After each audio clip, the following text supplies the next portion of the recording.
दुर्गाशंकर मिश्र जी, प्रमुख सचिव आयुष श्रीमती लीना जौहरी जी,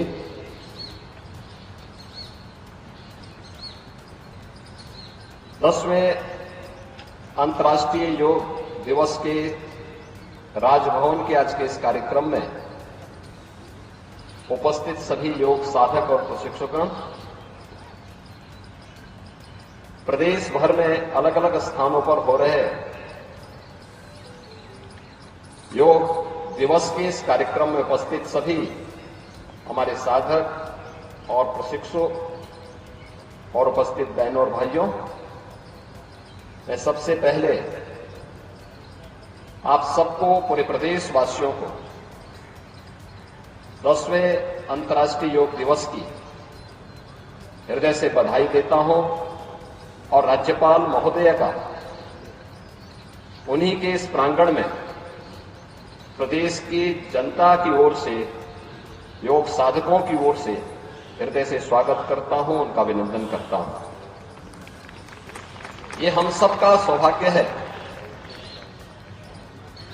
कि योग दिवस के अवसर पर हम अपनी विरासत का स्मरण करते हुए भारत की ऋषि परंपरा के प्रति श्रद्धावनत होने का एक अवसर हम सब भारतवासियों को प्राप्त होता है।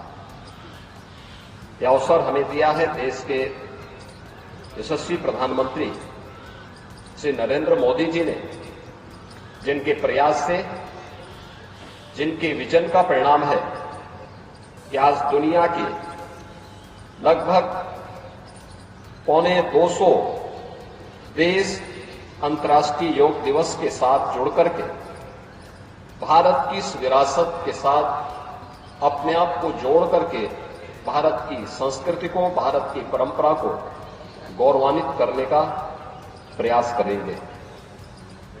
अपनी परंपरा के प्रति, अपने पूर्वजों के प्रति और अपने विरासत के प्रति इससे बड़ा सम्मान दूसरा नहीं हो सकता कि जो भी उन्होंने हमें दिया है, जो मानवता के अनुकूल है, देश, समाज, काल, परिस्थितियों से बाधित होकर के संपूर्ण मानवता के मार्ग को प्रशस्त, कल्याण के मार्ग को प्रशस्त करता है, उस कार्य के साथ अगर हम जुड़ते हैं और संपूर्ण मानवता को जोड़ते हैं तो यह अपने पूर्वजों के प्रति और अपनी विरासत के प्रति हमारी सच्ची श्रद्धा कही जाती है। और अंतर्राष्ट्रीय योग दिवस भारत की ऋषि परंपरा के प्रति इसी श्रद्धा को व्यक्त करने का हम सबके लिए एक माध्यम बना है। आज स्वयं आदरणीय प्रधानमंत्री जी भारत के मुकुट कश्मीर में श्रीनगर के डल झील पर हजारों योग साधकों के साथ योग के इस कार्यक्रम में उपस्थित हैं। योग हम सब जानते हैं, हर भारतवासी जानता है कि योग एक संपूर्ण विधा है जो हमें शारीरिक और मानसिक रूप से एकजुट करता है। और आप देखें भारत की ऋषि परंपरा को, कितना उन लोगों के पास एक दूरदृष्टता थी, किस रूप में उन्होंने समाज को जोड़ा, धर्म को योग के साथ जोड़ने का एक अभिनव प्रयास किस रूप में हुआ। जब हम धर्म की बात करते हैं तो धर्म के दो हेतु हम सबके सामने देखने को मिलते हैं। एक है इस लोक में सांसारिक उत्कर्ष यानी विकास के लिए, खुशी के लिए, खुशहाली के लिए, ईज ऑफ लिविंग के लिए कार्य करना है। और दूसरा है कि इस जन्म के बाद मोक्ष की प्राप्ति हो। यानी धर्म के दो हेतु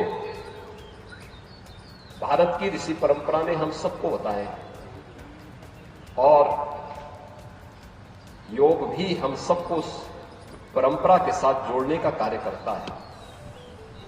याद रखिए, भारतीय मनीषा इसी बात को कहती है कि शरीर माध्यम खलु धर्म साधनम। तभी पूर्ण हो सकते हैं जब ये शरीर आपका स्वस्थ हो, ये काया आपकी स्वस्थ हो। काया स्वस्थ है तो मन स्वयं ही स्वस्थ हो जाएगा। तो उन सभी साधनों को पूरा करने का माध्यम हमारे लिए सबसे अच्छा क्या है? योग है। हर उम्र के व्यक्ति के लिए अलग अलग प्रकार की योग की विधाएं हैं। वो बालक हो, युवा हो, अधेड़ हो, बुजुर्ग हो, उन सब के लिए योग की उतनी क्रियाएं हैं, उतनी विधाएं हैं। वह उसका अभ्यास करके अपने को शारीरिक और मानसिक रूप से स्वस्थ रख सकता है। और समाज या व्यक्ति या समाज और राष्ट्र अगर स्वस्थ है तो वह समुन्नत और सशक्त अपने आप ही हो सकता है, इसमें कोई संदेह नहीं।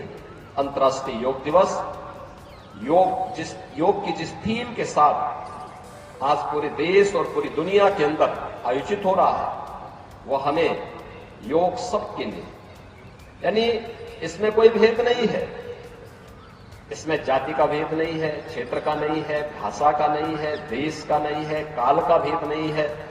अपने अपने अनुसार इस योग की विधा के साथ हर व्यक्ति जुड़ेगा। इसलिए आज हम सब इस अवसर पर यहां पर उपस्थित हुए हैं। आदरणीय प्रधानमंत्री जी ने सामूहिक योगाभ्यास के साथ जुड़ करके हम सबको इसके लिए जोड़ने का कार्य किया है। और मेरा भी आप सभी से, प्रदेशवासियों से ही अपील होगी कि नियमित अभ्यास का हिस्सा इसको बनाएं, नियमित अभ्यास का हिस्सा बनाएं। देखें कि कैसे यह परिवर्तनकारी होगा। आप चमत्कार की उम्मीद तत्काल मत करिए, लेकिन आप इसके नियमित अभ्यास के हिस्से बनते हैं तो एक समय आपको स्वयं एहसास होगा कि जो भी समय आपने योग के लिए समर्पित किया है वह आपके स्वस्थ और दीर्घ जीवन के लिए, आपके शारीरिक और मानसिक स्वास्थ्य के लिए अति उत्तम समय रहा है। और उसमें हम लोग नियमित दिनचर्या से इस कार्यक्रम को आगे बढ़ाएंगे तो इसका हमें भरपूर लाभ प्राप्त होगा। एक बार फिर से मैं आदरणीय राज्यपाल महोदया का 10वें अंतर्राष्ट्रीय योग दिवस के अवसर पर हृदय से मैं उनका स्वागत करता हूं, उनका अभिनंदन करता हूं। पूरे प्रदेशवासियों को इस योग दिवस की हृदय से बधाई और शुभकामनाएं देते हुए अपनी वाणी को विराम देता हूं। धन्यवाद। जय हिंद।